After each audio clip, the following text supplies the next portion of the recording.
मृत्यु अंत है या केवल एक परिवर्तन?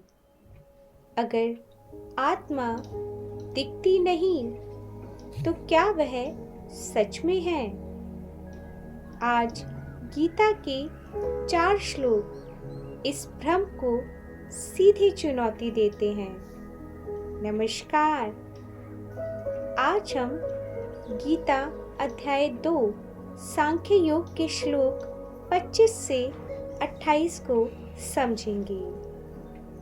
यहाँ भगवान अर्जुन से शोक न करने के लिए कहते हैं, लेकिन अंधविश्वास से नहीं, तर्क और दर्शन के साथ। ध्यान से सुनिए, क्योंकि यह मृत्यु को देखने का दृष्टिकोण बदल सकता है। श्लोक 25। अव्यक्त्यो अयम चिन्तयो अयम विकार्यो अयम उच्यते तस्मादेवं विदित्वैनं नानुशोचितुं हर्षि। अर्थात आत्मा अव्यक्त है, अचिंत्य है, अविकार है, उसमें कोई परिवर्तन नहीं। भावार्थ, जो दिखता है वह शरीर है, जो बदलता है वह मन है, पर आत्मा न दिखाई देती है और न ही बदलती है। अगर वास्तविक स्वरूप नहीं बदलता तो शोक किस बात का? श्लोक 26। अथ चैनम नित्यजातम नित्यं वा मन्यसे मृतम तथापि तवं महाबाहो नैवं शोचितुं हर्षि। अर्थात, और यदि तुम आत्मा को जन्म लेने और मरने वाला भी मानो, तब भी शोक उचित नहीं।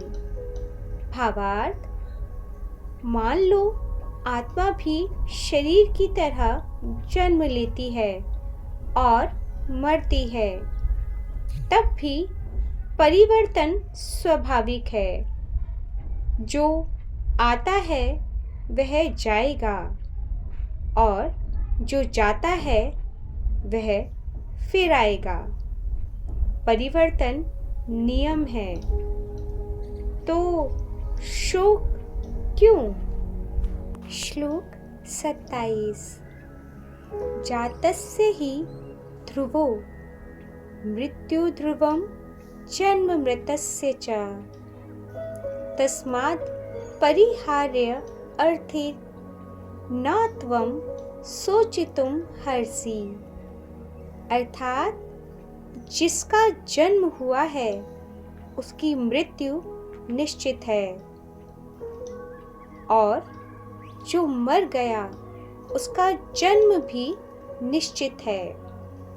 भावार्थ, यह जीवन का अपरिहार्य सत्य है।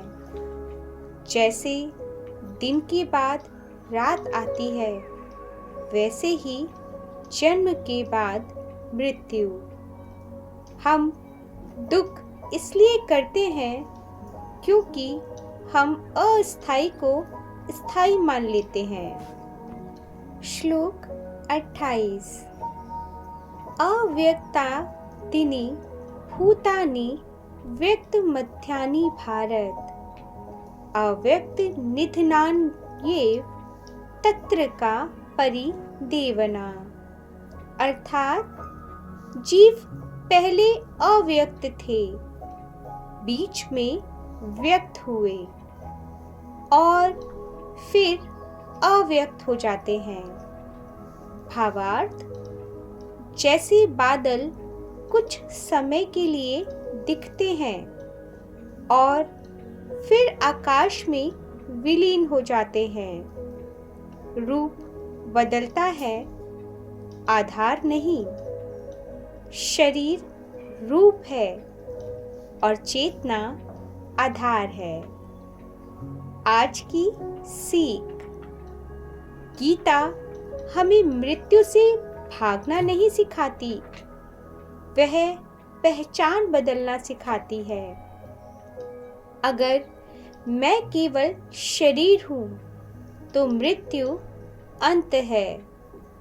अगर मैं चेतना हूँ तो मृत्यु परिवर्तन है। सवाल मृत्यु का नहीं, पहचान का है। अगर आपको यह व्याख्या स्पष्ट लगी हो तो वीडियो को शेयर कीजिए। कमेंट में लिखिए, क्या आत्मा अमर है या यह केवल दर्शन है? ऐसे ही गीता के गहरे श्लोकों को सरल भाषा में समझने के लिए चैनल को सब्सक्राइब करना ना भूलें।